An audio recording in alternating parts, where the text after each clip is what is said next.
is important. We have to understand that the foundation of our nation is God at the center and citizens at the center.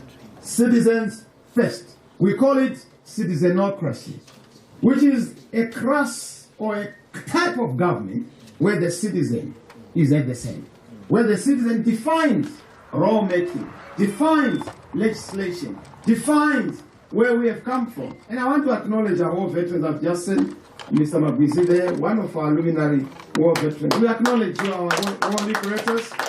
We are very humble to see you and to acknowledge you and the team that you have. We honor you. So yes, the citizen movement's philosophy places God at the center, citizens at the center, for the flourishing of happiness, freedom, peace, unity, justice, prosperity, as values that undergird and guide and inspire our government plans, our government policies, our practices, and our laws of the land. We shall blossom as a nation, we shall flourish as a nation on the basis of honoring life, liberty, dignity, security, diversity, and prosperity of each and every citizen. And I must say, we have an inspiring vision that will make Zimbabwe great, that will transform this nation into a jewel, not just of the continent, but of the world. We will lead and build Zimbabwe. We will go beyond and restore our breadbasket status. Remember that we're number one. Remember that we're a winning nation. Remember that we're a strong nation. We are going to move from being a basket case to restoring our breadbasket status as a nation. Yes, we will make our country beautiful again. We will make our country more secure, more inclusive, more prosperous, more victorious, and more glorious. Every Zimbabwean shall be proud to be called a Zimbabwean. It shall be a badge of honor and a source of pride to be from Zimbabwe. You shall earn awards and accolades by merely being a person from Zimbabwe. We are a great people, a good people. Let us celebrate our greatness and share our greatness with the world. That is only possible. It begins with redefining the leadership. And this is why we are putting on the table and forward our humble submission of what will turn what appears to be an intractable and impossible situation into an inevitable possibilities situation. What appears to be unobtainable dreams into what is going to be tangible and lived realities of what our daily lives must be built around. Being inclusive, being prosperous, being great, and being new. I must assure you, fellow citizens, that with speed we will restore dignity, hope, and happiness. With urgency, we will reconstruct and rebuild our great country. With excellence, we are going to modernize systems, services, and facilities. With brilliance, we will transform culture, structure, and infrastructure. With love and respect, we will reconcile. We will heal our wounds. The wounds of Bukura wounds, the wounds of Murambatsvina, the wounds of intolerance, the wounds of fights and political violence, short sleeve, long sleeve. All those wounds are going to be healed so that we become a great nation once again. A nation forever. Yes, justice will be served. Every debt will be paid. We are not going to ask for debt forgiveness.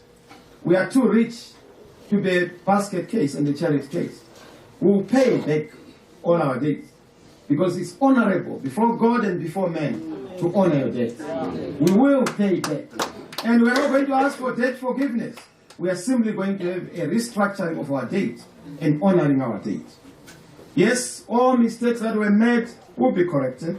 Errors will be reversed. Wounds will be healed. We will connect our great country. We will make Zimbabwe a safe place for everyone. We will make sure power is restored so that you are powered as a people. We will connect every Zimbabwean. We will transport you safely. In fact, from Harare to Ulawa, you don't need 3 hours. You don't need 4 hours. You need an hour. The bullet trains are coming.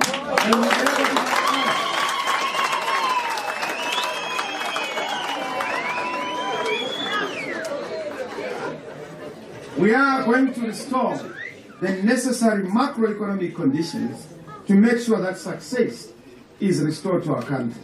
We are not going to be open for business, because when you are open for business, you are also open for looting. We are going to be best for business. We are going to be best for commerce. We are going to be best for every citizen, for everyone. We will, with immediacy, take decisive steps, disruptive actions to stop the hemorrhaging of the economy, stop the suffering of our people, stop the drain of our brains, stop the resourcing of our great resources being leaked into other hands that are not known. We will invite investors, not dealers. We will set significant milestones and benchmarks of deliverables, programs and policies to usher a new great Zimbabwe for everyone. We know that once we have done this, this message is going to connect not only with all citizens, but with all investors, with all friends, with the international community, to invite them to make sure that 2023 is a turning point, is a change moment representing the best chance for our country, the best chance for everyone, to reset our country and to take back our country on that default setting, a moment, a module of success, a module of prosperity, a module of opportunities for everyone, a new direction in our fresh politics for the nation, where everyone matters, where everyone counts, where everyone must be given a chance and be listened to.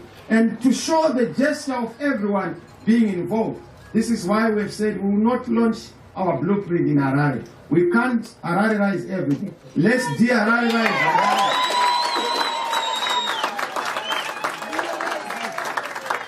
Let's de-Harare-ize government and make sure that we de-Harare-ize everything. Policies, programs must be for everyone. Starting with Bulawayo, you are the head. They have not seen this blueprint. They have not heard about this blueprint. It is being launched direct, live and direct, not delayed, from the City of Kings. As we have stated, it is not about anything but about leadership. And leadership starts everything, ends everything. It is about leadership and it is about integrity. It is about change. It is about hope. So this election for us is not about individuals. It is about choices of whether we want to take the nation to the future or want to take it backwards. And there are candidates who are representing the past, and there are candidates who are representing the future. You are glad to be informed that the candidate who represent the future is here. The one who represents the past is not here. So without doubt, we want to fulfill the liberation promise and not negate it. There are those who say Mr. Chamisa, as a presidential candidate, wants to reverse the gains of the struggle. In fact, I want to entrench them because they are in reverse gear as we speak. They are not titled this for our people. We want our people to have title. That is reverse gear. People knew that when we went to the liberation struggle, it was about Ubuntu, one man, one vote. People don't understand the meaning of that vote. We want to restore the independence of our people, moving away from flag independence to real independence.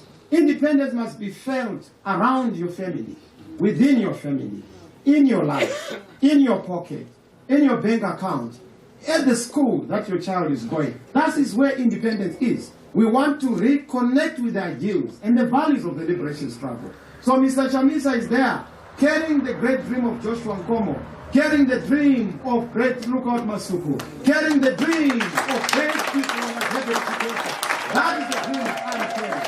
I'm coming here as a humble young man, but I know that I'm carrying an ancient dream of Navaling Stole. The dream that was advanced by Jason Ziapapa Moyo. That is the dream I carry. And that dream is a good dream for people of Zimbabwe. It was a dream of happiness, a dream of hope, a dream of freedom people of Zimbabwe. That is the dream I'm carrying. And I know that you may not want to give us a chance But give us a chance to change this country. You will not be disappointed. And I can tell you that people in ZANU-PF, we are your best chance. This is your best deal since 1980. To remind you of what you have desired and what you want. We represent a government for everyone. We represent a leadership for everyone. Of course we know we will encounter obstacles and challenges. But no weapon fashioned against us shall prosper.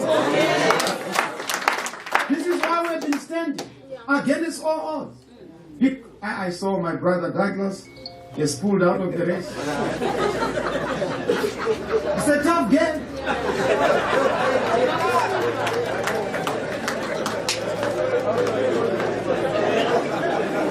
It's not easy. Yes, we agree with him. There are challenges. There are problems. But the best way to win is not to quit. The best way to win is to fight unto victory. And we have said to the people of Zimbabwe, count on us to fight unto victory. We will fight them in the courts, we will fight them in the streets, we will fight them in the ballot box, we will fight them at the ballot. And we know that ultimately our God is going to stand with us. So yes, we are ready. We have programs, we have projects to transform our country and move it in a different direction. The time is now. Change is upon us. Change is coming. Look at the time. The time is now. It's time for everyone. This is the time. This year, we are going to make it.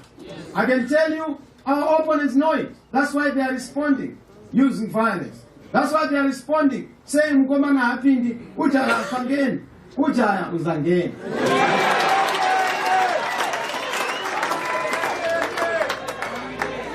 Kangene ujaha kangene.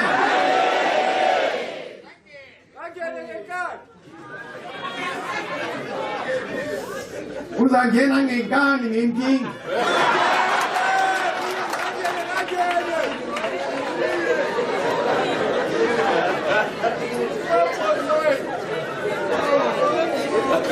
So yes, ours is a call to the people of Zimbabwe.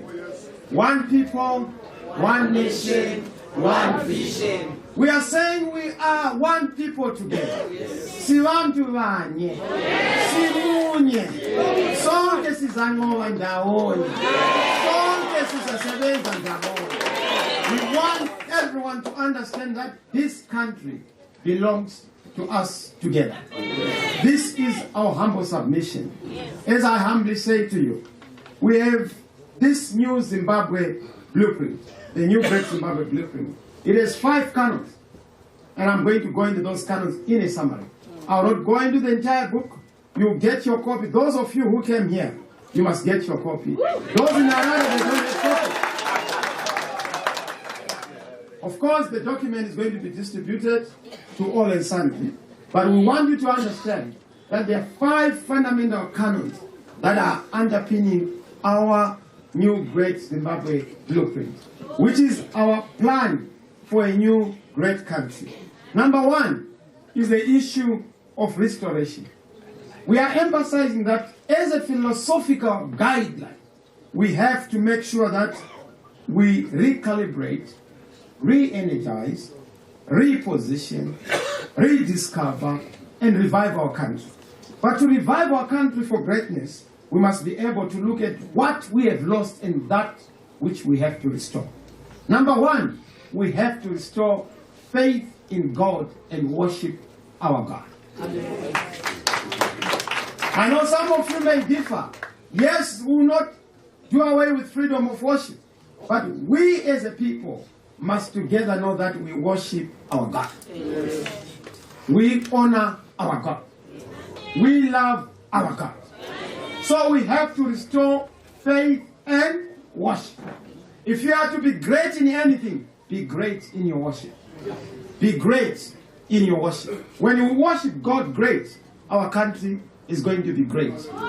One of the reasons why this nation has not made significant gains is because those who are in authority are worshiping darkness. We must worship light. God is the source of light. We must follow light and not follow darkness. Number 2, we must restore confidence and trust in government. People must learn to trust and believe in their government. How do they trust government? Government must be trustable. You can't be trusted if you are not trustable. Government wants to be loved, but they are not lovable. To be lovable, you must love the citizens. We want a government that loves the citizens. When we make errors and correct errors, when we make mistakes, we must come and apologize. When there's no water, we must apologize. When there's no electricity, we must apologize. Not to come and say, "Tinokudashura, tinokurakasha." That is not the language of the new age. Trust in government. We want to restore trust in government. What collapses before a currency collapses is trust in leadership. When people trust in leadership, that's why in the United States of America they say, "In God we trust." Because everything is about trust. When people trust their government, they are prepared to use even tissue as paper money because they trust their government. And that tissue will be a strong currency. But when people have no trust in a government, the currency will be what it is today. It will actually get ramba because there is no trust in government. We want to restore trust and confidence in leadership, in MPs, in the councillors. Councillors must also behave in a manner that restores that trust. Not to go into council, you start looting stands, you don't go back to residents, you don't report back to the citizens. That trust must be restored. One of our key issues we must restore is to restore the trust and confidence in government. We need to restore the trust in the rights and freedoms of the citizens. You must be free to demonstrate. And when you demonstrate, you must not end up in prison.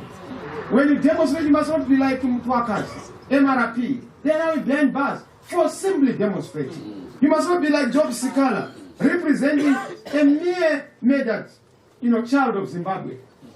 Blessing Ali.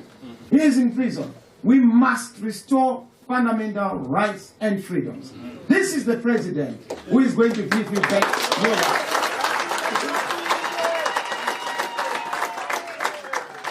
We need to restore dignity and hope. Zimbabweans have ceased and stopped hoping. If you want to see the evidence of our lack of hope, go to the passport office. Every day, there are people who are thinking of leaving their own country. As we speak, 6 million, 5 million people and above are in the diaspora. It tells you that hope has been lost. But look, we are looking at the symbol of hope. Trust us. Vote for us. Then we restore the hope. You will be hopeful again. We will be able to give you that hope that you wake up every morning and say, it's going to be a great day. Right now in Zimbabwe, when you wake up every day, it's going to be a worse off day. Even government never disappoints. Every day they have a new law. They disappoint in terms of doing better. They will never fail you in terms of worsening things. When you think that they fail even more. They will always bring a new law. We need to restore a new hope and a new dignity. The rule of law. We need the restoration of the rule of law. Nobody must be terrorized by government. The government must not be a bully. The government must be a keeper. The government must be a protector, not a violator. Right now, the government is a chief violator. We need to restore a government so that it's a chief protector of your rights. When there is no protection of your rights, there's no sanity, there's no security. We need the restoration of order, law, and discipline. There's too much anarchy.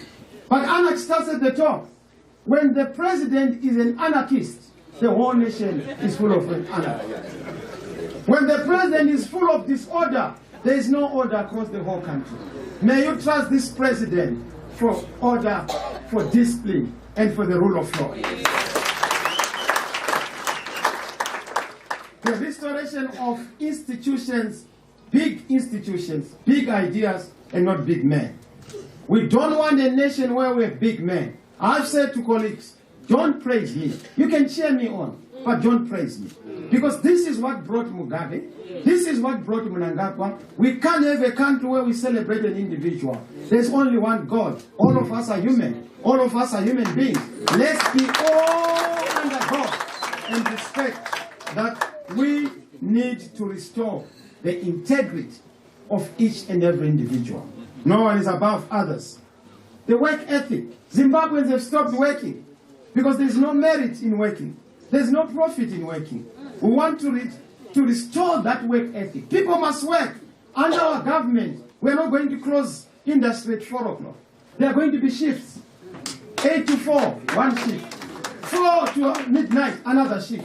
Midnight to morning, another shift. That way we create jobs. That way we are not sleeping. The world is waiting for us. Let's work and produce. Let's make products. Let's not sleep. Under this government, you are not going to sleep. Of course, we are going to respect the Sabbath. You need to rest. You need to take a rest one day. But all the other days, let's be on our way. Let's work. Let's work. Restoration of fair reward for hard work and for sweat. We must eat what we kill. We must earn an honest living. People must not do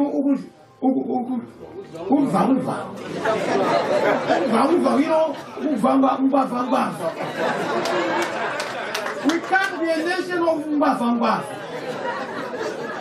Asifuni ukubusa isimeleme. Sifuna ukubusa ukuqondileyo. Sifuna ukuthi ayisibuse ukuqondileyo. Sifuna iqiniso. Sifuna abakhokheli bayahlonipha ama-citizens. That is what we are going to restore. Do you trust this president? Restoration of fair remuneration, fair reward and return on investment. Restoration of standards and ethics. Right now there are no standards. We need standards on infrastructure, standards on government, standards on even the representatives of leadership. Restoration. I'm still on the restoration canon. It's just what we need to restore. So you trust this president will be able, together with the citizen government, restore ourselves in sanctity and dignity as a people. Number 2 is the reconstruction canon. Now on reconstruction, what are we going to reconstruct? We have to develop an infrastructure master plan. Everything has fallen and collapsed. We need to bring back infrastructure.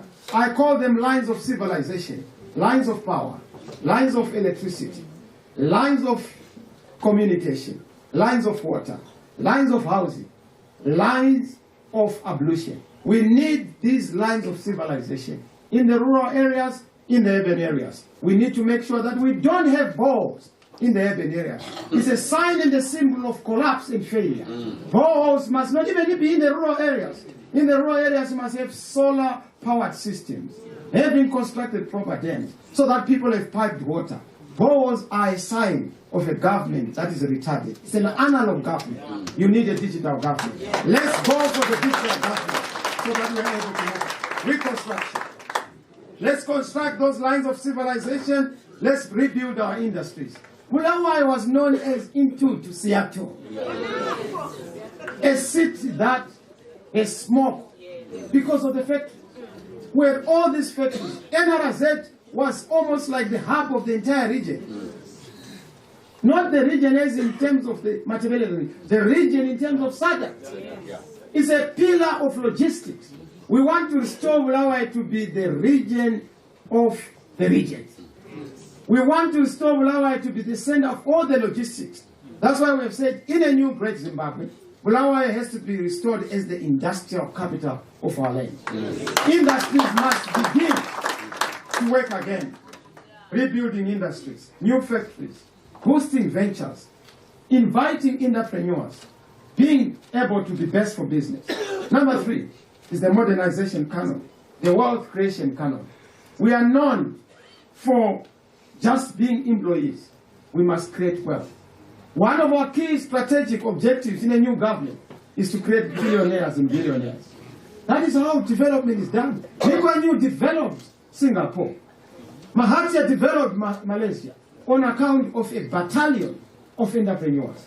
We want to raise and bud, blooming flowers of entrepreneurs. Look at Steve Masiwa. Where is he? Out of the country. Why is he out of the country? This country could not accommodate him. Why? Because we don't accommodate ingenuity. We don't accommodate entrepreneurial skills. We don't accommodate creative thinking. This government is going to produce more entrepreneurs. If you want more Steve Masiwas, try this government. The citizens' government. Number 4 is the transformation canon. But more important than the modernization canon, we want to modernize state institutions. We want to modernize even institutions within the private sector. Our organs, our sectors, our services, our systems all need modernization. So our first 3 years, we'll be modernizing. We don't want just to modernize the president. We want to modernize the president. Beyond modernizing an individual. And I'm saying, please, let's modernize the president. So that the president is not archaic. The president is not analog. The president is digital. Let's modernize the president. So that leadership is not just about the one who is occupying the position. We want to devolve responsibilities. We want to decentralize. That's why we've said devolution is our new revolution. Under the citizen government, we want to make sure that the government of Matabele and Bulawayo is equally the government of Mashonaland. Of course, we will do away with tribal connotations in terms of our taxonomy and classification of our regions. Number 4 is the transformation canon. We want transformation around the culture of doing business, the culture of government. We don't want a president who comes to tell you what he's going to do. The president must ask you what you want him to do for you. Citizen first. Citizen at the center. A culture that puts the citizen at the center. Structure, infrastructure, strategy, and models must be reformed. Number 5, which is the last one, is the reconciliation canon. Do you know that we are a country but we are not a nation? Yes. When you are a country and not a nation, you will have people divided and being divided on party lines, on tribal lines, on racial lines. But when you are a nation, you have one vision, one common nation, and you are able to be one people. May we be one people again. Right now we are divided. You go to soccer, people are divided. Of course, must divide, support different teams. There's only one team that has to be supported, Islanders. Another team.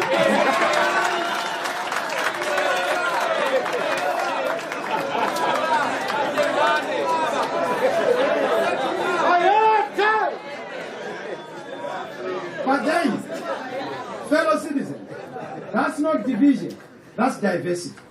We must understand that there's a distinction between diversity and division. We don't want division, we want diversity. When you are diverse, you make the garden beautiful. Because different colors get the glamour and the glitter of the garden. When we are different as a people, different political parties, one of the fundamental things we are going to put in place is to make sure that we reconstitute the role of the leader of opposition, not to treat the opposition as a pariah. Opposition is an alternative source of ideas. And the leader of the opposition, in this case is Mr. Mnangagwa, must be given a seat in parliament. Must be able to sit in parliament. Why? Because we are bringing a new culture that is premised on reconciliation. We are one people together. Sivandu vanye, sivela ndawonye, sihamba ndawonye, sivandu sonke. Sifuna ukuthi hayi umuntu ngobe umuntu ngoabantu. Umuntu ngabantu.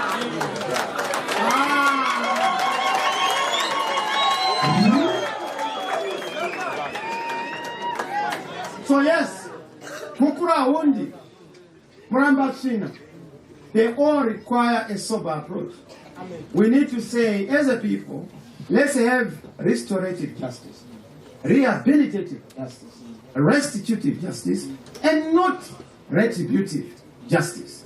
When we have restorative justice, we want to restore those who were anchored, those who have wounds. You don't say no, but we have sorted you. It must be bottom up. We must rope in the church, the clergy, the traditional leaders, to build a community-based, citizen-based healing process. And of course, government is the aggressor. Government must apologize. And as a new leader, as a new president, I will apologize to the people of Matabele. I will apologize to all those who lost their loved ones, because I'm doing so on behalf of a country. There's the principle of succession.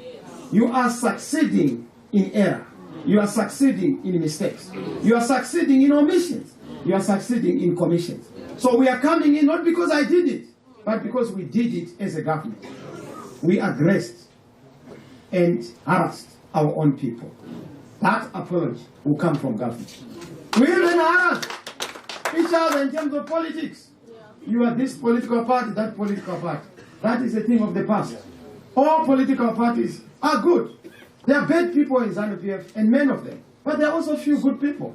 Those few good people must be part of building this nation together. Because Zimbabwe is full of diversity, and that diversity must be embraced. That is what makes this country great. You can't say, because this one is triple C, is yellow, I will not listen to them. You are ignoring talent. You are ignoring gift.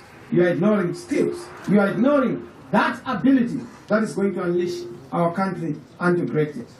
Fellow citizens, as I almost conclude, there is the issue of the 5 major points, or our 5-point plan, with what we call the 5-point plan. The new Great Zimbabwe Plan is canons, which are like philosophical underpinnings, but it has 5 critical points that we are going to be focusing on. Number 1 is the issue of making Zimbabwe great in the winning nation as a point plan. Point plan number 2 is governance and building a transformative consensus state. Our state is going to be bringing people together. That's why we are saying we are for everyone. We are for everyone. We are also going to build an entrepreneurial and productive economy, a shared inclusive economy for everyone. That's our point plan number 3. Number 4 is social justice and social services for everyone. Number 5 is nation building. We must emphasize on building a nation. Now, a nation is built on the basis of citizen rights, a bundle of privileges. Do you know that you must have what you call privileges? When you're in America, you get a green card if you're an American. Why? Because there are privileges associated with being an American. In this country, there must be something special about being a Zimbabwean. And by being a Zimbabwean, it's not about skin color. It's about the content of your character. It's about the substance of your orientation. Are you a Zimbabwean in your heart? Are you a Zimbabwean in your mind? White, black, brown, yellow. You are a Zimbabwean on the basis of what you subscribe to. A country called Zimbabwe. We are one people, one nation, one vision. What are we going to do on the 5-point plan of the new Great Zimbabwe as we unveil it? I'll not go into the details, such a long book, but for all of you, you are going to see. We've done a lot of work consulting you citizens on what should be there, and of course, revelation and inspiration. The first thing we have to do to make Zimbabwe a winning nation and a leadership nation is to reposition it back into the family of nations. What are we going to do? Let's go back to the Commonwealth. Let's go back to be a happy and a civilized member of the United Nations. Let's go back into multilateralism. I saw my brother Mnangagwa when he went to Russia. He was saying, I support President Putin. We don't support a side. We support the side of peace. We are going to build multilateralism as a way of resolving disputes across the whole world. We'll invest in peace. We'll invest in supporting those who support peace. We will not take a side, especially if this is a side of aggression. Making Zimbabwe back into the family of nations. But to be able to do that, we must also be able to tick all the boxes on human rights, on good governance, on respecting our own citizens, on making sure that we are a God-loving, God-honoring nation. We honor our God by not killing each other, by not hating each other, by not dividing each other. When we honor our God, you don't hate another. You know that diversity is a gift from God. We are all diverse because God created us diverse. In fact, I would say God is the greatest artist. You will never find an artist who is able to create people so in billions, but so different. Let's celebrate the diversity of our great artist, our God who created us. We don't end there. We want to make Zimbabwe a winning nation in agriculture. Zimbabwe is made in agriculture. We want to restore agriculture in Zimbabwe, but to be able to do that, we must restore title deeds. There is no majority rule without majority title deeds. Title deeds are not going to be a marker if we have not recalibrated our independence. Independence is about title deeds. Without title deeds, you are not independent.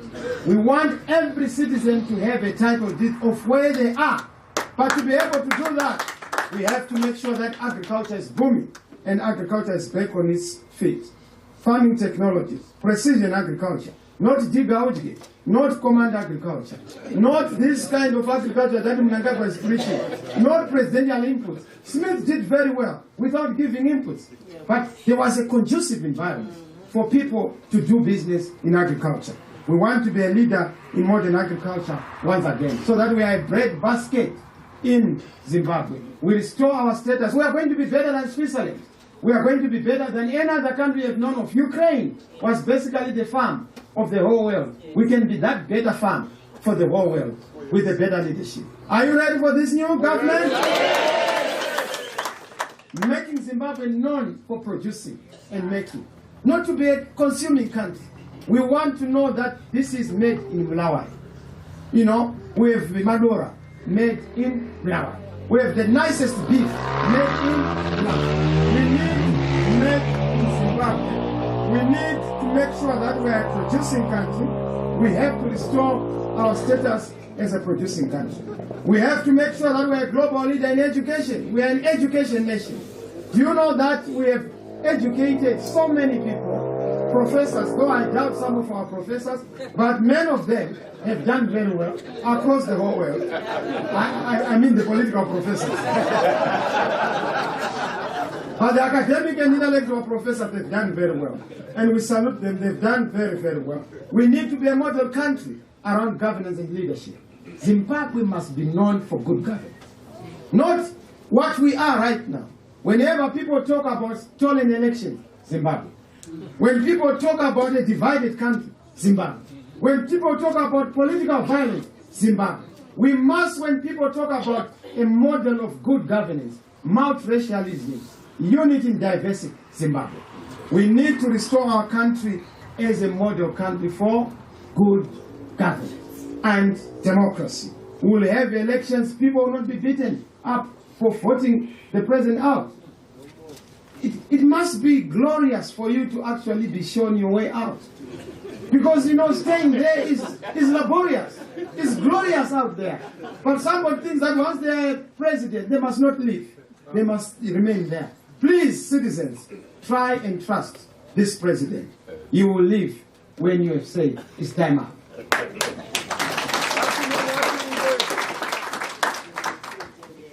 Zimbabwe must be known for best business and good investment. No investor will lose their investment in this country. Property rights will be guaranteed and secure. That's making Zimbabwe a tourism destination. That's item number 1, which is to make Zimbabwe great. To make Zimbabwe great. To make Zimbabwe great. One people, one nation, one vision. So our plan is very clear in terms of that point 1 agenda. We want to make sure that we bring Zimbabwe back on its feet. Number 2, point number 2 of the 5-point plan is the economy. You know, do you know that in 1980, our Zimbabwean dollar was stronger than the US dollar? At 1:1.5. We want to even double. The US dollar must be 1:2, with the Zimbabwean dollar having restored. But we're not going to go there yet. We'll start by making sure that we resuscitate our economy. We'll use the US dollar as a currency of choice amongst the basket of currencies as we reconstitute confidence in business, predictability of policies, dealing with all these issues of policy consistency, dealing with ease of doing business, building confidence, recalibrating the role of the Reserve Bank, making sure that we restore confidence within business and also confidence amongst the citizens. So do you believe in our agenda to build an entrepreneurial economy, to build a rewarding economy? We want to make sure that whoever is in business has a fair return for their business. We want to make sure that whoever is doing business is able to come into business. That's item number 2. But within the economy, we are also emphasizing the issue of dealing with debt. The national debt is standing at about 18 billion. I've said we are going to repay our debt. That is a very strong statement. We have to repay our debt. But the debt has to be renegotiated so that we have the terms of that repayment. We have resources. Look at the illicit financial flows. Almost You look at 1.8 billion, 1.2 in gold, 1.2 billion, 600 million, almost in other minerals. You look at the parastatals and ministries, 1 billion corruption. If you save that 2.8 billion, within 6 years, you would have been able to deal with the issue of paying your debt. So this is how we are going to deal with our debt. We will have to renegotiate with those creditors so that we are able to pay our debt. We need to be a country that is not surviving on debts. We have resources. There's no need for us to borrow beyond our capacity. We have resources, 60 minerals. We need to deal with that. That is on the economy. Dealing with the economy. We have to deal with entrepreneurship and the rewarding entrepreneurship. But also under this, we are remembering the rural areas. We have introduced what we call Matura, which is the modernization agenda for the transformation and urbanization of rural areas. Matura is a program to make sure that rural areas are built back into stardom of productivity. Smith created what are called reserves because they were reserved for labor force. We need to move from the reserved mindset so that we are able to unleash the potential of our people in the rural areas. So the Matura program is going to be dealing with that. We'll have a tractor per village as a program to make sure that we move from ox-drawn, plowing into modern plowing. A tractor per village is possible. Look at ZANU-PF. They have bought over 2,500 cars. Stop buying those cars. Give a tractor per village and start to move forward. A hospital, Matura. Let's have a hospital per district. World-class hospital. Our people must not just think about Harare. Here, if you don't get treated at Mpilo or the United Hospital, you think of going to Harare. We must have a world-class hospital here in Mulawa, so that people are treated here in Mulawa. People are sick here in Mulawa, not in Harare. That is part of our devolution agenda, but also part of making sure that under Matura program, every village must be modernized as hospital level. We have about 58 rural district councils. Let's have a hospital per district. And of course, we can have other referral hospitals in Mulawayo, in the major capitals. But we need to correct the issue of dealing with the economy. I'll not go into the underlying assumptions because I don't want to pretend to be an economist with the issue of macroeconomic stability, but we need to also restore the savings culture. Our people are no longer saving because it doesn't help.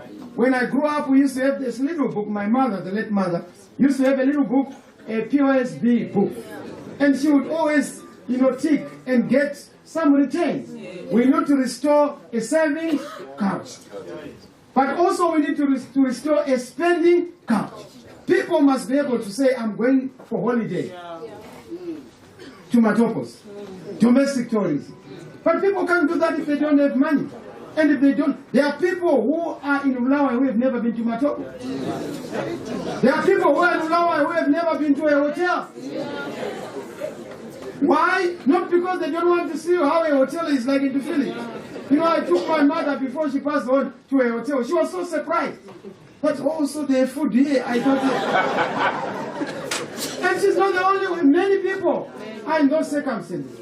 One time when I was MP, Honorable Court, I asked people in Kwazan, how many of you have boarded a plane? None. Of all the people in Kwazan, none. Yet in other countries, people use these planes as combis. That is where we want to take our country. Let's dream again. Let's hope again. Let's make a strong economy. Let's be a people again.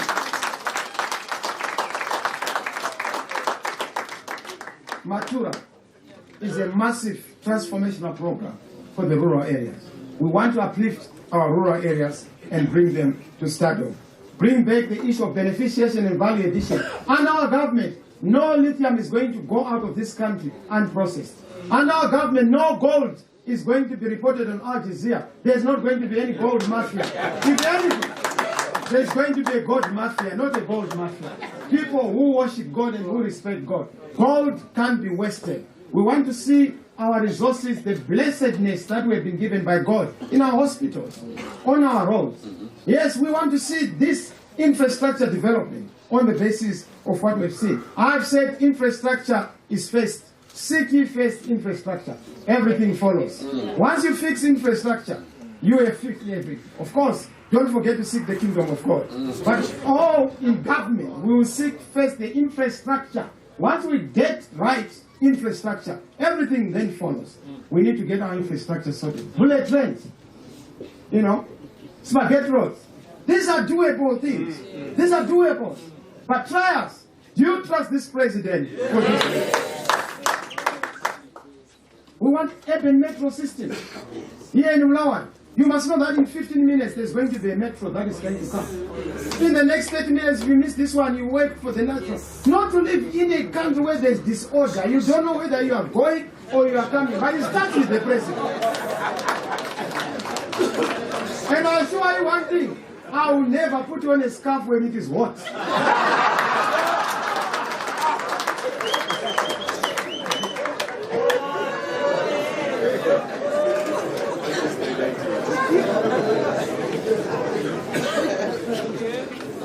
Yes, this is a new government, a citizen's government.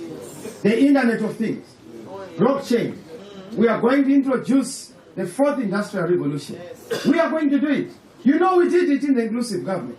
Dr. Cooper, you know how we did with Mugabe. It was a difficult proposition, but we excelled. What more of a government where the leader is clear on where we are going? Within a short space of time, we will turn this country great. And that is, it's a matter of days, it's a matter of hours. Because it starts with the right signals. The signals of leadership, the signals of love, the signals of confidence. That is what is needed. And thank you, Dave, for what you say. You can fault me, and I have many mistakes and many weaknesses as a leader. But genuineness is not one of the deficits. I'm genuine about saving this country. I'm genuine about making a difference for this country. That's on the economy, and you see many other things on the economy. We have not exhausted the things, the Sovereign Wealth Fund, the issues we are doing on mining, on education, how we are going to turn small enterprises, make them more profitable. All those things are there. In terms of the signature projects we are going to be running, they are also in that. So, yes, we have number 3, which is point number 3, on governance. On governance, our government is not going to be that big. We want a government that is lean and mean, but a performing government. Not to have 52 ministers, but there's no evidence of the size of government. When the government is small and effective, functional, we are going to have results. We'll have no more than 15 cabinet ministers. No more than 15 cabinet ministers. I know, Mr. Tibaya, sorry, you are disappointed. It's not about how we have been shouting at rallies. This is government.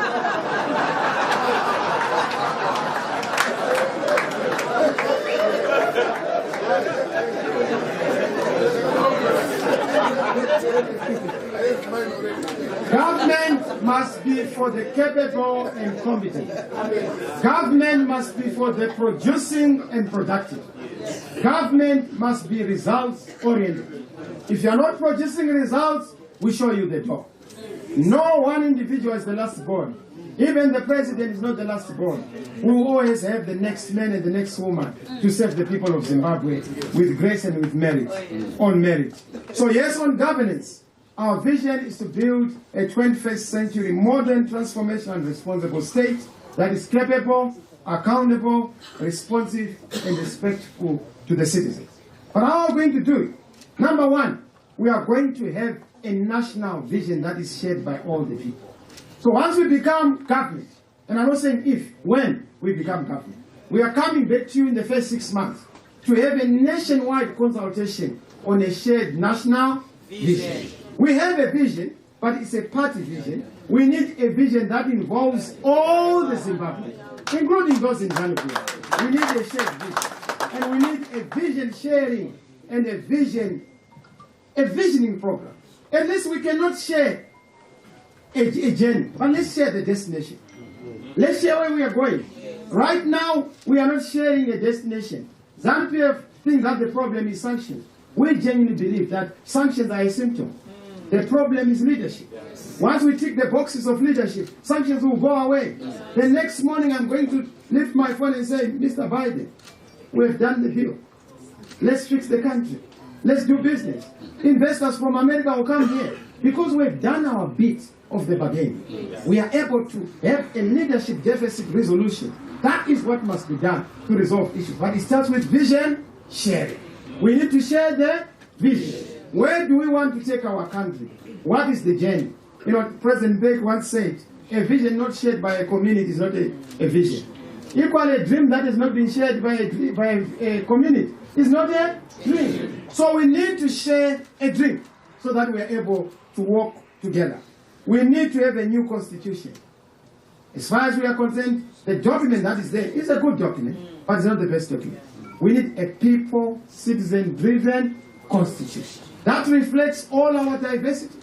That one was a compromise document by the elites of this country, MDC then, and ZANU-PF. We need people to write their own constitution in an environment of consultation, freedom, and ability to say this is what we want for our country going forward. So a new constitution will come if you vote. Do you trust this president? Yes.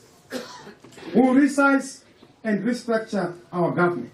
Devolution, as I said, is the next revolution. We're not going to have 10 provinces.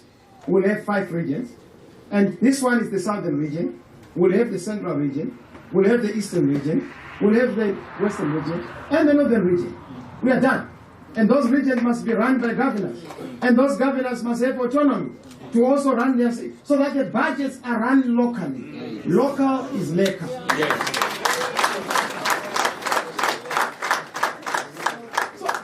I often laugh, fellow citizens. There are people who say, oh no, these ones, they don't have a plan. Our plans are too much. If you give us an opportunity, you will see that this country will be turned around. We have good plans for this great land. Devolution is key for development. Devolution is key for democracy. We want people of Mlawi to enjoy their resources here in Mlawi. They also have to enjoy their diversities. There is always nations within a nation. Nations are tribes. Nations are races. These are nations within a nation. They must be celebrated. Devolution is our next revolution. We also established what is called a consultative transformational council, which is going to consist of all the labor unions, business, and also civil society and government to work and to make sure that we agree on certain measures that require a buy-in. Like I said, we need a consensus.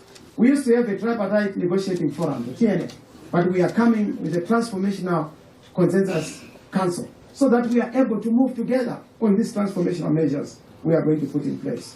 We are also going to introduce e-procurement. We don't want people to steal money through procurement. And procurement is not going to be in the office of the president, as is currently the case. Procurement must be an independent, autonomous, digitally run procurement process, so that every citizen is able to have access to the tenders that are in government. We don't want people in Harare to come and take tenders in Mlawi. People in Mlawi must also benefit from the tenders of government services and government contracts here in Mlawi. This thing of having people from Harare, they come and occupy tenders, no more. Do you trust this president? Yes. We are also going to build a digital government. Electronic everything. E-Lobola. We must pay our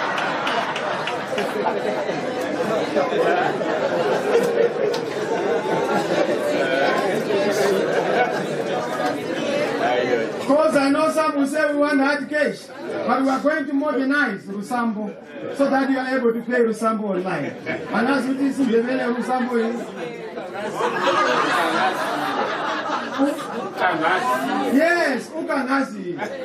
Sikuru ukangazi sizapea le online. Ukangaziwe. Yes, ukangaziwe. You have to pay online. That's modernizing systems. Please do not lose the essence of what I say. I want you to understand that we have to digitize our systems. From the beginning up to the end. When a child is born, we must already record When they get 18, there's no need for people to queue to register as voters. You are automatically registered. Electronically. You are a registered voter. You receive a notification, Mr. Smith, Mr. Coulter, you are now a registered voter. May you enjoy your rights. Okay? That is where we are going. That is where we must be going. Not this thing, oh, my name is not in the row. Oh, my name has been removed. That's backward.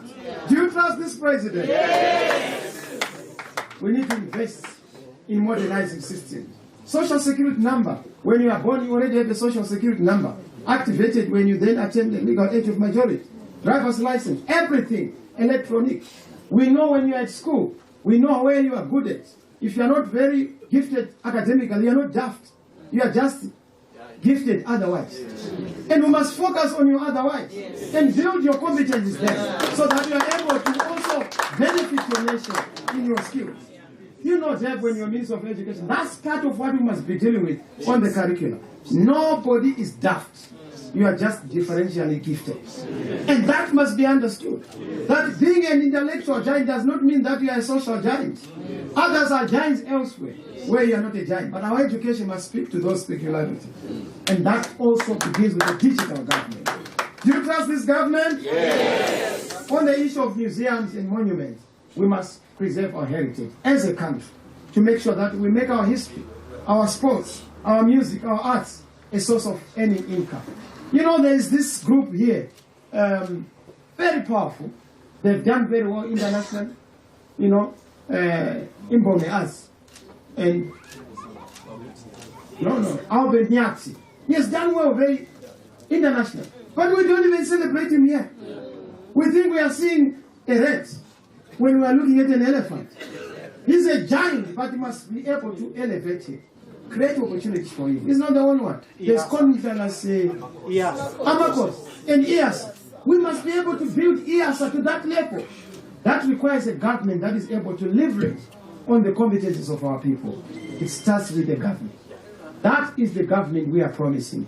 Do you trust this government? Yes. But in Parliament, we are not going to end there. We are going to revolutionize Parliament. Immediately when we become a government, there's going to be a special television channel for parliamentary debate. Oh, yes. So that you see what is debated in Parliament, because this is where your laws are being made. We'll have a television channel set aside for parliamentary debates. And also even television channels in communities for municipal debates in the chambers. So that people are brought closer to government, closer to lawmaking, closer to decision making. We will be able, in this government, to say in Parliament, we are going to have a president's question time, at least once every 6 months. So that the president comes to answer pertinent, fundamental national questions. Not to have a president who is a visitor to a country. He spends most of his time on the plane. If he's not on the plane, he's drinking whiskey. We want a president who is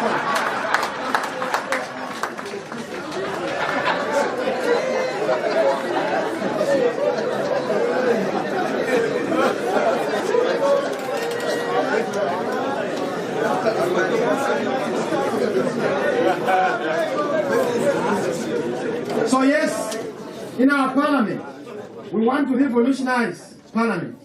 We are going to introduce the right of recall. If you are a member of Parliament, you are a councillor. If you don't perform, we look at the number of people who voted for you. If 2/3 write a petition, either to the Speaker or to the relevant chamber, to say our representative has gone AWOL, is a missing person, who will allow them to recall you and allow them to choose the new representative.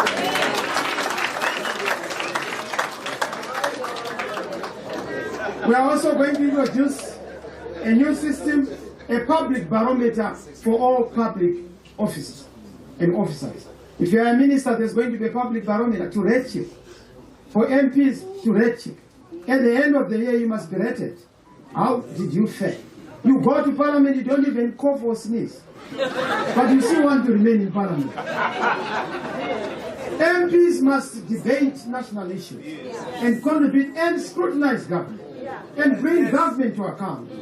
We need accountability. The public barometer is coming. But also in Parliament, we are going to reserve 2 critical portfolio committees for the opposition.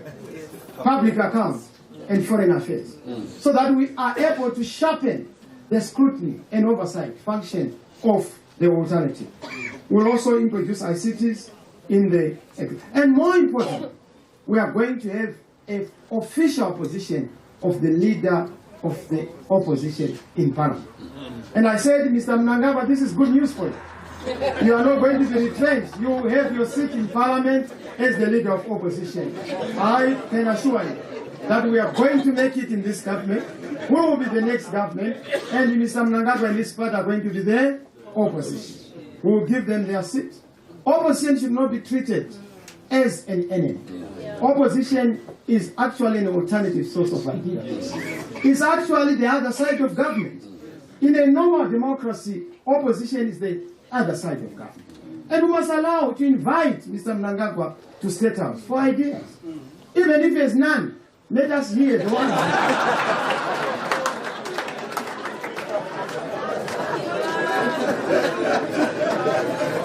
The opposition leader, if I had another one, I was going to use the same example, but I know that is the one who's going to be the opposition, because I think Zan is going to be the majority opposition from those who have registered to SEC. We would want to make sure that within Parliament, as a reform, we want a Parliament that is closer to the people, but we also want the official opposition leader to be invited officially to all the national functions. Not this business of saying national functions are reduced to a party affair. One of the things that we are going to promise you as a new government is to separate state from party. What is called, for political scientists, partocracy, state-party confliction. We are not going to allow state-party confliction. When we are in government, government is the common denominator. Your political party is a numerator.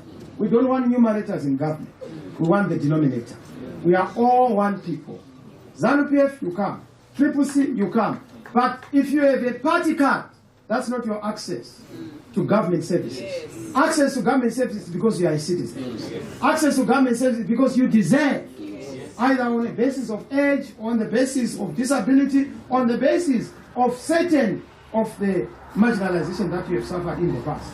So we want to equalize. We want a government for everyone. That is our humble submission in the government that we are proposing. Of course, you will read for yourself. We are going to review the Central Intelligence Services. There's not going to be a police force. There's no force. It's a police service. There's no defense force. It's a defense service. There's no CIO, Central Intelligence Organization. There's a Central Intelligence Service. They will not pursue you. They will not be looking at you as, spying on you. They will spy on economic opportunities. What was done in Japan? Turn your Central Intelligence Service into economic spies to make sure that you are competent and you are globally competitive as a government. So CIO, leave this thing of pursuing Chamisa. Pursue opportunities and chance for the people.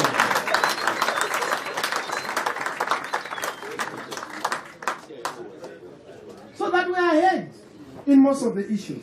Our military is going to be a source of honor and a badge of honor. They've said, no, he's going to remove. We are not going to play around with the rank and file. All we are going to try and change is the culture within the military. To know that our barracks are there to preserve our peace. We are not going to respect the bullet, but the ballot. But the ballot is there to preserve the sanctity. And the bullet must make sure that it protects the ballot, not to undermine it. Yes. So it's a philosophical thing. The army must be respected. We want our soldiers, but they must be in the barracks.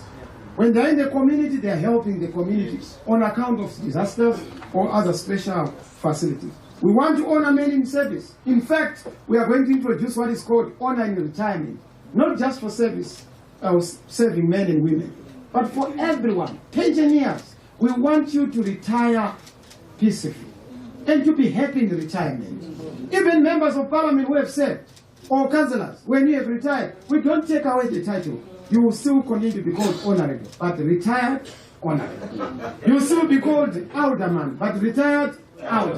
So that there is dignity for you. You are not asked, you are not embarrassing. We take the responsibility from you. David Coulter has served as member of parliament. He must continue to be retired, Honorable Dave Coulter.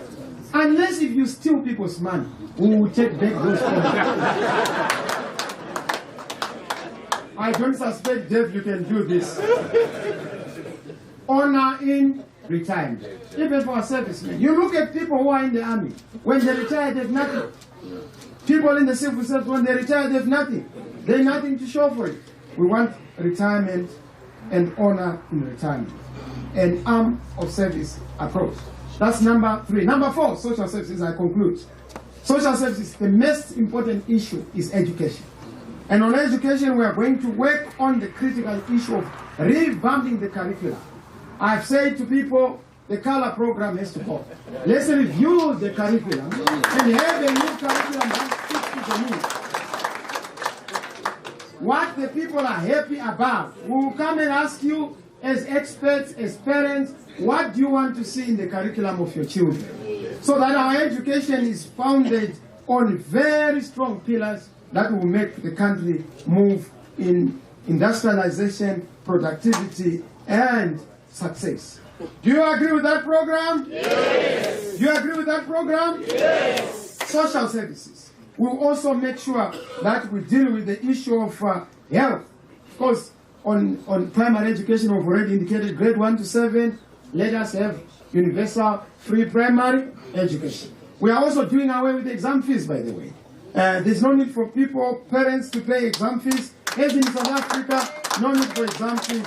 We need to make sure that at least we come in to do what has to be done for our parents and we give them dignity. From 1 to 6, you have to come in and deal with the issues. We also have special programs for women. Women are suffering. There's no what is called women care programs. Government must introduce women care programs. They are unique women challenges. Those challenges must be dealt with. Part of what we have to deal with are inheritance laws. Women are subjected to a lot of harassment. We are going to change inheritance laws. Nobody should suffer because they've had their partner having died. We must restore the dignity of women in marriage, even when there is bereavement. We must also deal with even the issue of divorce laws, marriage laws. We are going to deal with the issue of women care, but we don't also forget men. Men are also weak in certain areas. They must be taken care of.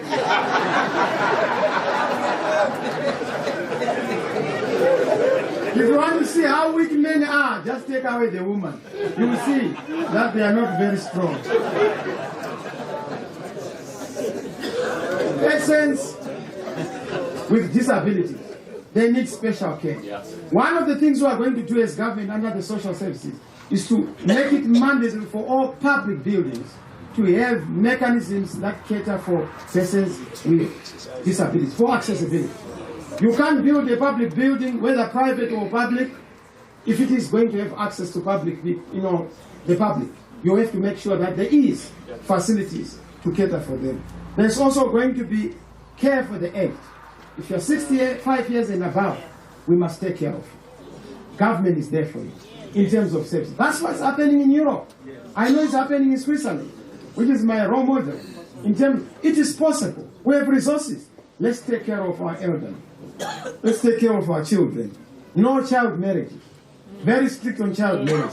No debate on child marriage. Asifune abantu bayadla amakhanda.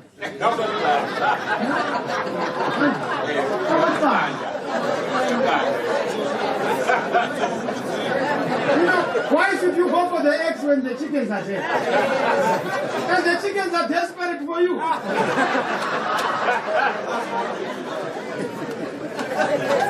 So yes, we want to be able to deal with children and protect them. Yes, we also want to restore the dignity of men and women in uniform. Our nurses, our teachers, those who work for government, dignity of our civil service. It must be the most prestigious thing to work for government.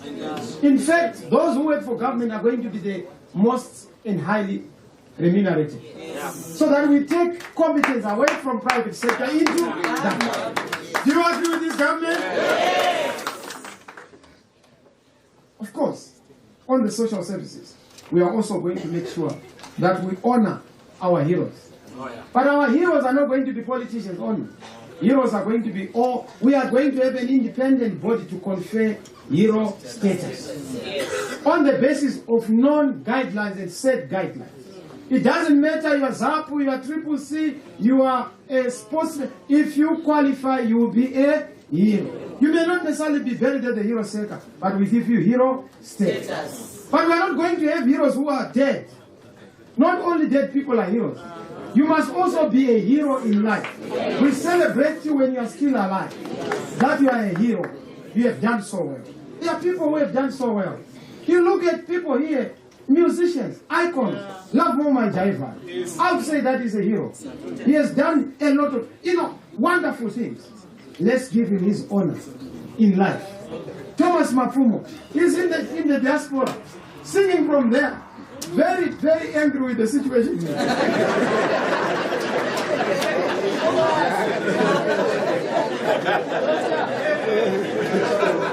An icon of the liberation struggle.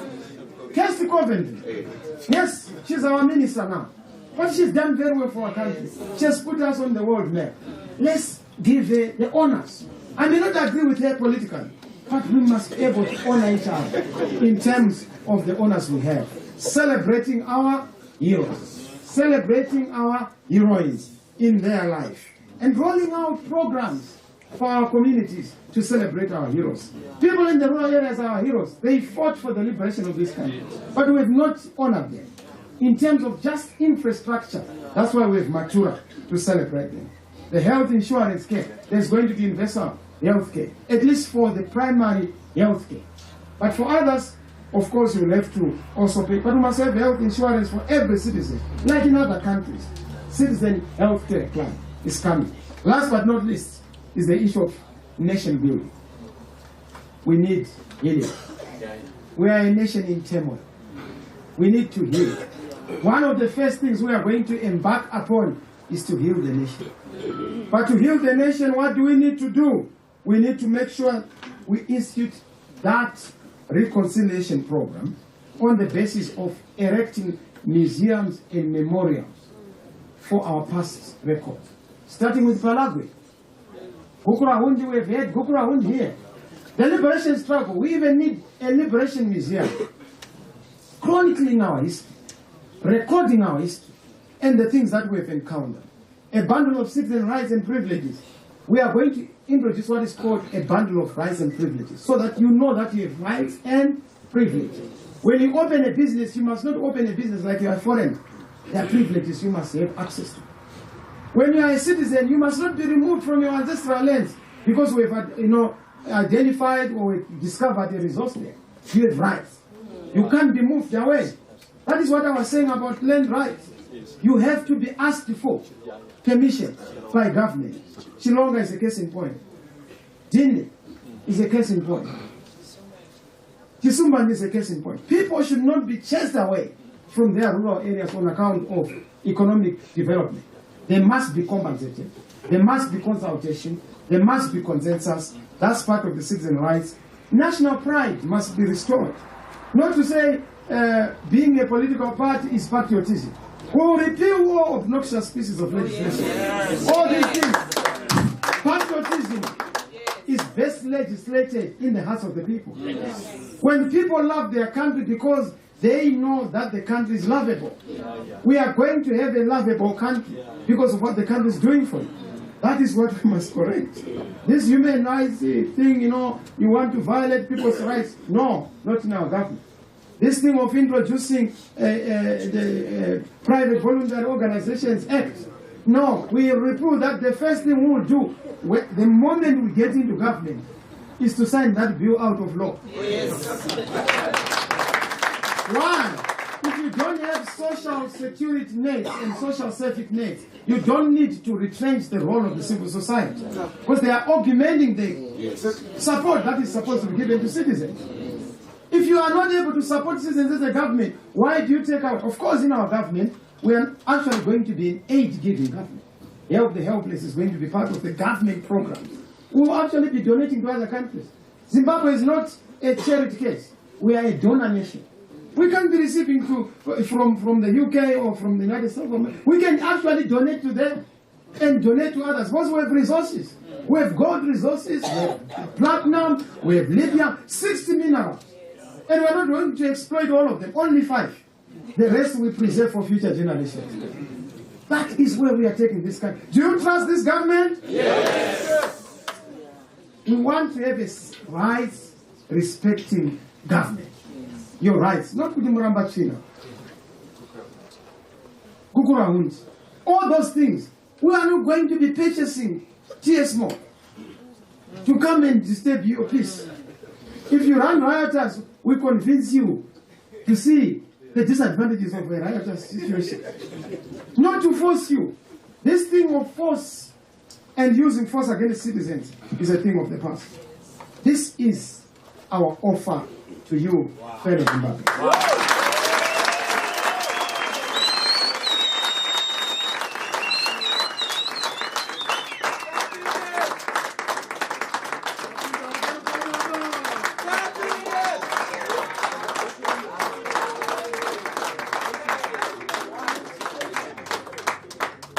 But not only are we going to do that, we are also going to show you, as you see in our document, we have things that we are going to do in the first 100 days. Let me have a copy.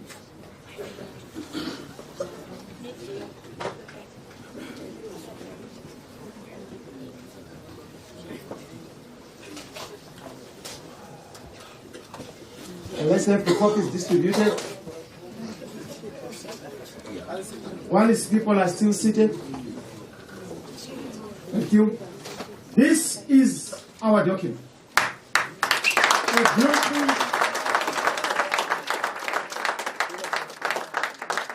that spells out an alternative government for Everyone. Ulawayo, Omke, Matevele. This is your best chance for a voice and for food.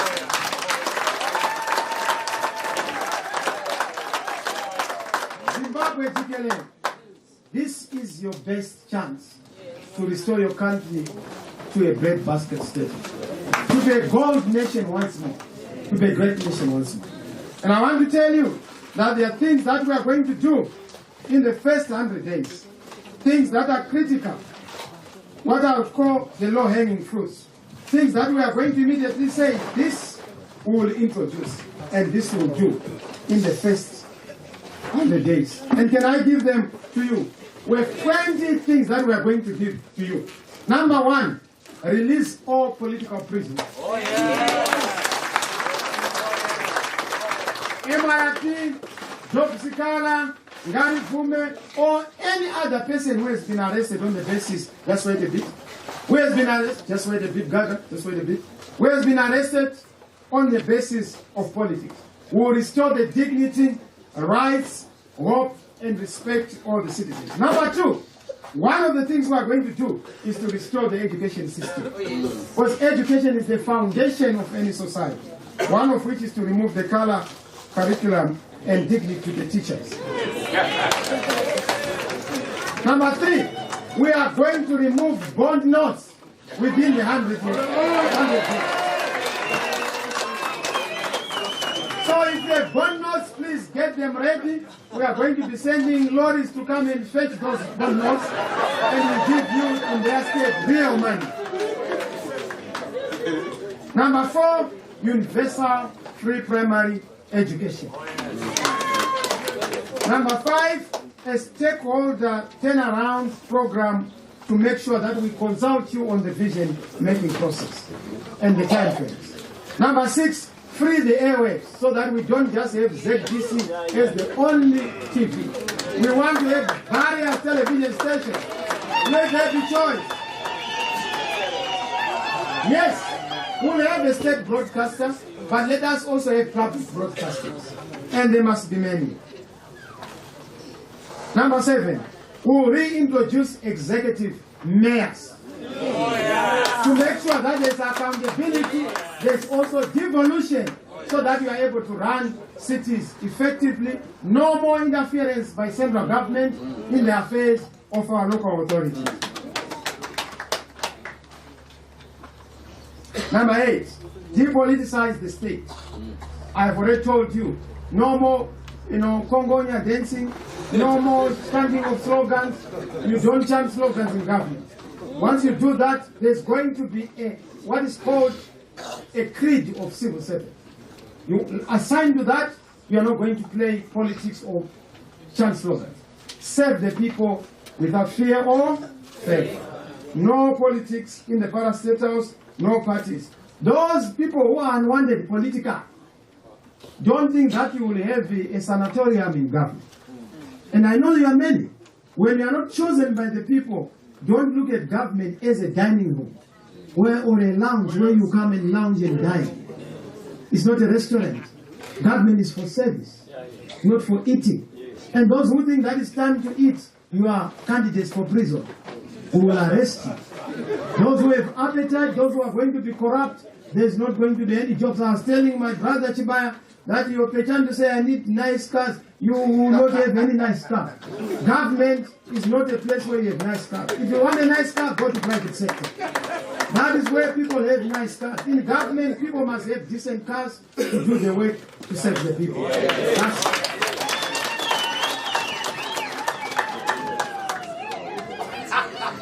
Number 9, we are going to read, these are quick wins, low-hanging fruit. We are going to revisit the border paperwork. Those who are traveling cross-border, there's going to be an electronic clearance, pre-arrival at the border, you must be cleared. And of course, when I was in Bedbridge, they were complaining about the border there. And that they are being fleeced. That is going to be a thing of the past. We will review immediately within the first 100 days so that we deal with that issue. We will stop illicit financial frauds and leakages. Just to stop the bleeding, we've saved 3 billion. Just to stop the bleeding, we've saved 3 billion. We can take that 3 billion to education, we can take it to roads, because you need almost $1 million per kilometer to have tarred roads.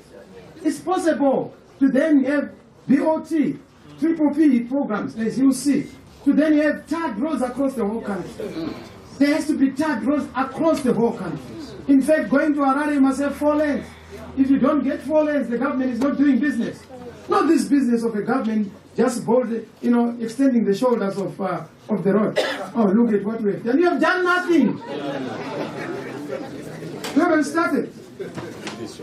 Drug cartel. We are going to immediately crack down on drug mafia and drug cartel so that we save our young ones who are being subjected to Torino and other things.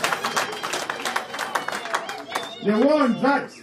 And of course, there's going to be a cessation of victimization on the basis of politics. And those who have been fired from government, civil service, army, police, will review your situation case by case, so that you serve your country patriotically without fear or favor. Title deeds for both urbanites and those who are in the resettled farm. New farmers, you must have title deeds. Of course, we will not have multiple farm ownership, but we will allow those who are on the farms to have title to those farms. Within the first 100 days, we will have started rationalizing, and of course, it's a continuous program. Massive infrastructure rehabilitation and a master plan of infrastructure. We will fix our broken politics by looking at political violence in its past. We will restore Zimbabwe as a family of nations, the debt resolution, the issue of fair prices to farmers. We want our farmers to have fair prices for their crops, tobacco, cotton. Business must come back to agriculture. Right now, agriculture is not a business. We must not have agriculture destroy this business. Last but not least, we will repeal all oppressive legislation. Wow. You know that? We will repeal. There is no need for us to debate on them. I want to thank you for your patience. May God bless you. Remain seated. As I say to this, give them the books now. We want the books now for everyone as we lift our books to say, welcome to a citizen republic, welcome to a new great Zimbabwe for everyone. Please. They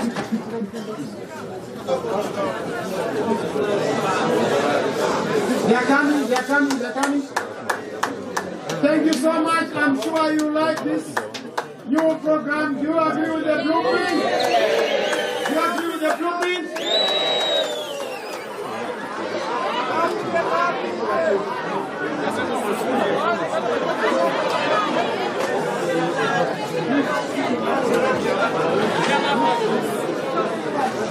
Sorry, colleagues. Attention. Please, let us be orderly. I see especially the councillors there. You can't afford to behave like that. Let us be orderly. Let's start from this side.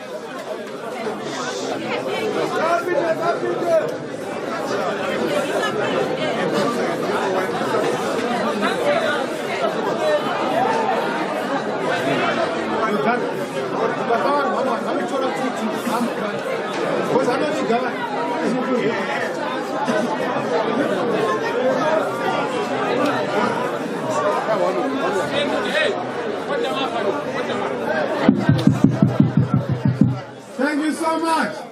So also I have good news for you, fellow citizens. Today, you go and check those who are not going to get the document. Go and check for the document. Sorry. Those who are distributing, stop distributing.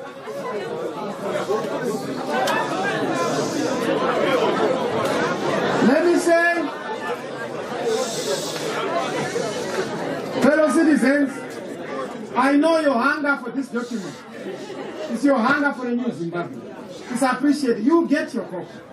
Those of you who have come, you will get your copy. There's no need for you to scramble for things.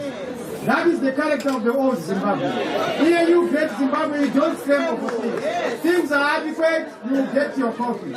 Mana, so yes, those who are not going to get the copy, those who are at home, the copy is going to be online. Our website is functional. We have launched our website, CCC. I've said no distribution. I've said no distribution. Let's focus so that we have attention. You get your copy at the appropriate time so that there's order. I want to thank you. You can go onto our website. The document is going to be there.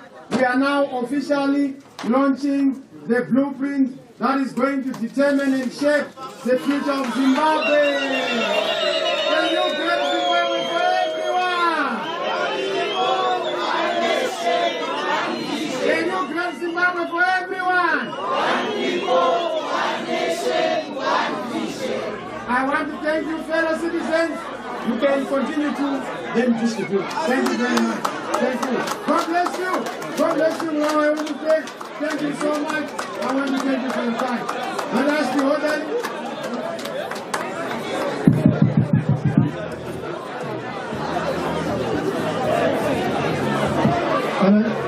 Thank you so much, ladies and gentlemen. And may we all be seated as the manifestos are being distributed. The program is not yet over. May we all be kindly be seated.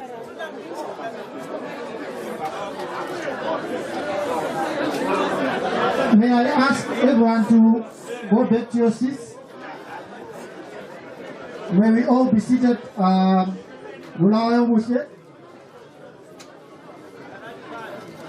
Thank you.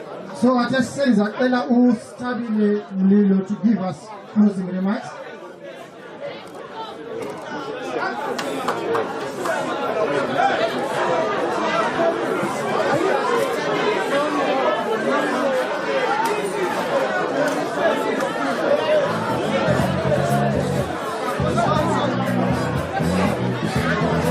Ladies and gentlemen, please, there is enough manifestos for everyone.